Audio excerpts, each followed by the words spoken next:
যেটি আদালতের যে বিচার বিভাগের স্বাধীনতা নিয়ে কথা হচ্ছিল, সেটিও আজকে দুটি অধ্যাদেশ বাতিল হলো।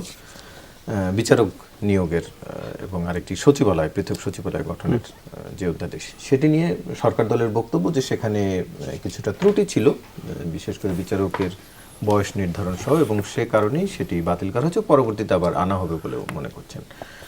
একটু আপনার কাছ থেকে জানতে চাই যে সরকার যদি পরবর্তীতে আর কোনো ত্রুটিপূর্ণ অধ্যাদেশটি আসলে শেষ পর্যন্ত আমলে নেওয়ার সুযোগ ছিল কিনা। আচ্ছা, আমি একটু পেছন থেকে আসি, যে আপনি তখন একটা প্রশ্ন করেছিলেন যে মানবাধিকার কমিশন বা অন্যান্য জায়গায় সরকার দলের লোকজনের যদি সদস্য সংখ্যা বেশি থাকে, কেন আমরা ধরে নিচ্ছি যে তারা ভালো লোক নিয়োগ দিবেন। হ্যাঁ, এখন আপনি ধরে নিতে পারেন, কিন্তু দেখেন একটা স্টেট বা একটা রাষ্ট্র এইভাবে চলতে পারে না যে আমি সরকারি যিনি আছেন, রাজনৈতিক দলের প্রধান হিসেবে এখন যিনি আছেন, তার ভালো মানুষই বা তার ভদ্রতা বা তার সততার উপর নির্ভর করে আমি রাষ্ট্র চালাতে পারি না। রাষ্ট্র এভাবে চলে না। আমি যদি ধরেও নেই, কথার কথা ধরেও নেই, কারণ এটা তো একটা পলিটিক্যাল সিস্টেম, আমি যদি ধরেও নেই যে এই রাজনৈতিক দলটি এই মুহূর্তে সেভাবে কাজ করবে, আজকে থেকে 2 মাস পরে সে তার অ্যাটিটিউড চেঞ্জ করতে পারে, যদি কি আমার কোনো সিস্টেম না থাকে। এবং এই কথাটা যে শুধু বিএনপির ক্ষেত্রে প্রযোজ্য তা না, এটা এনসিপি, জামাত, প্রত্যেকটা রাজনৈতিক দলের ক্ষেত্রেই প্রযোজ্য, যে তারা সবসময় ভালো কাজই করবে, এটা সম্ভব না।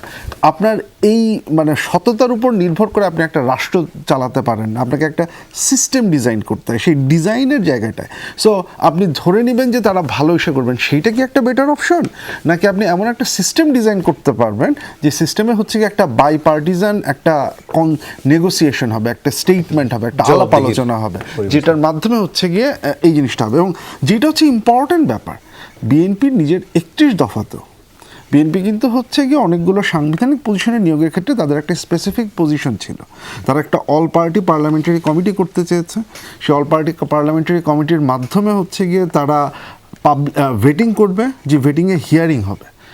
যদি সেটাও হয়, তাহলে যেটা হবে ধরা যাক প্রধানমন্ত্রী একজনকে নিয়োগ দিলেন হিউম্যান রাইটস কমিশনের বা কনস্টিটিউশনাল কোনো পজিশনের প্রধান হিসেবে, সে অল পার্টি পার্লামেন্টারি কমিটির যদি কোনো একটা হিয়ারিং হয়, সেটা যদি আপনি লাইভ সব জায়গাতে দেখেন, সেই লোক যদি অযোগ্য হয়, তাহলে বিরোধী দলের যে কোনো সদস্য বা ইভেন সরকারি দলের একজন সদস্য তাকে সরাসরি তার পাস্ট রেকর্ড নিয়ে প্রশ্ন করতে পারেন, তাকে এম্বারাস করতে পারেন, তার রেকর্ড নিয়ে প্রশ্ন তুলে, এমনকি সেটা এমন একটা পর্যায়ে যেতে পারে যে প্রধানমন্ত্রী হয়তো তার নমিনেশনটাকে উইথড্র করতে পারেন। এটা একটা সিস্টেমেটিক সলিউশন, এটা পারফেক্ট সলিউশন আমি সেটা বলছি না, বাট এইটা একটা সলিউশন। আপনাকে এই ধরনের একটা সলিউশনের দিকে যেতে হবে। এবং এই ক্ষেত্রে আপনার প্রশ্নের উত্তরে প্রত্যেকটা জায়গায় যে প্রশ্নটা চলে আসে যে বিএনপি যখন বলছে যে আমি এটাকে বেটার করব, যেখানে সমস্যা আছে, আমি সেটাকে বিশ্বাস করতে রাজি আছি, কিন্তু আমার প্রশ্ন যেটা তাহলে স্পেশাল কমিটি যে অবজারভেশনগুলো দিয়েছে, সেই অবজারভেশনগুলোর ব্যাপারে বিএনপির বক্তব্যটা কি? যে আমি যদি দেখি মানবাধিকার কমিশনের কথা যেহেতু হচ্ছিল, সেখানে তো আপত্তির জায়গা তো শুধু গুমের ব্যাপারে ছিল না, আপত্তির জায়গা ছিল এখানে আপনি নির্বাচন কিভাবে করবেন সদস্যদের সেই প্রক্রিয়া নিয়ে, আপত্তির জায়গা তো ছিল আপনি সরকারের অনুমতি লাগবে কি লাগবে না সেইটা নিয়ে, আপত্তির জায়গা তো ছিল মন্ত্রণালয়ের সাথে অ্যাটাচ থাকবে কি থাকবে না সেইটা নিয়ে। এখন সেই জায়গাগুলোতে আইনমন্ত্রীর পজিশনটা কি? উনি কি আমাদের বলছেন বা কথা দিচ্ছেন যে আমরা ভবিষ্যতে যে একটা নিয়ে আসব, সেইখানে আমরা সার্চ কমিটিটা এইভাবে করব যাতে আমি দলীয় লোকজন নিয়োগ দেওয়াকে প্রতিহত করতে পারি, আমি সরকারের অনুমতি যাতে না নিতে হয় সেটা আমি এনশিওর করব, আমি এটাকে কোনো মন্ত্রণালয়ের সাথে অ্যাটাচ রাখবো না। উনি কি এই বক্তব্যটা, যদি উনি এইটা বলেন, তাহলে আমার ধারণা যে বিরোধী দলও আচ্ছা ঠিক আছে, আপনি অ্যাক্ট নিয়ে আসেন, then we will have a discussion. কিন্তু আনলেস অ্যান্ড আনটিল আপনি এই প্রশ্নগুলোর উত্তর দিচ্ছেন না, ততক্ষণ পর্যন্ত প্রশ্ন থাকবে। এই একই ব্যাপারটাই আপনি যখন যে 116 কনস্টিটিউশনের 72 কনস্টিটিউশনের আলোকে যে আপনি সেক্রেটারিয়েটটাকে এটাকে যেহেতু আপনি রহিত করলেন, আপনি বেটার করবেন, তাহলে তো আমাকে বলতে হবে যে এই যে 116 যেটা আমরা দেখেছি যে হাইকোর্টের জাজমেন্টটা প্রকাশিত হয়েছে, সো এই জায়গাটায় আপনার আপত্তিটা কোথায় আছে?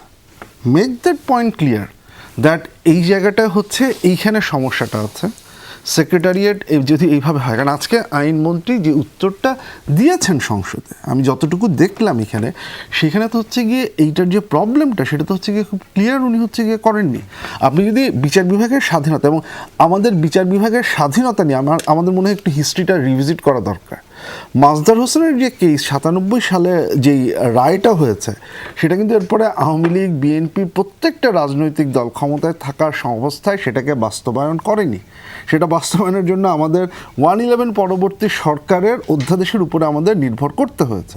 তার মানে রাজনৈতিক দলগুলো সবসময় আমরা হচ্ছে গিয়ে এই ক্ষেত্রে একটা দোনমনো ভাব, একটা গড়িমসি হচ্ছে গিয়ে দেখেছি।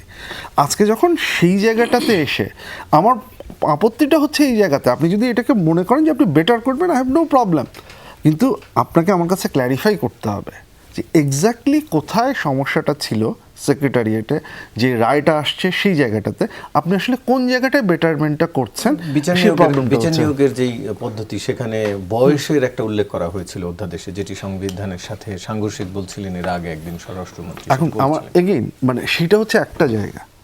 এখন একই সাথে আপনি যে জুডিশিয়াল অ্যাপয়েন্টমেন্ট কাউন্সিলের যে ধারণাটা, আপনি কি তাহলে এই ধারণাটা রাখবেন না রাখবেন না? প্রধান বিচারপতির নেতৃত্বে এইটাকে করে রাষ্ট্রপতির কাছে এটা যাওয়ার, কিন্তু আজকে আমি যে ব্যাখ্যাটা দেখলাম সেখানে তো হচ্ছে বলা হচ্ছে যে বিচার বিভাগ অতি স্বাধীন হয়ে গেলে কি সমস্যা হবে।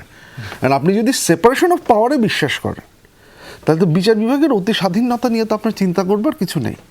আপনি তো সেই চেক অ্যান্ড ব্যালেন্সটা এস্টাবলিশ করবেন, সেইটা তো হচ্ছে গিয়ে মূল পয়েন্টের জায়গাটা। সরি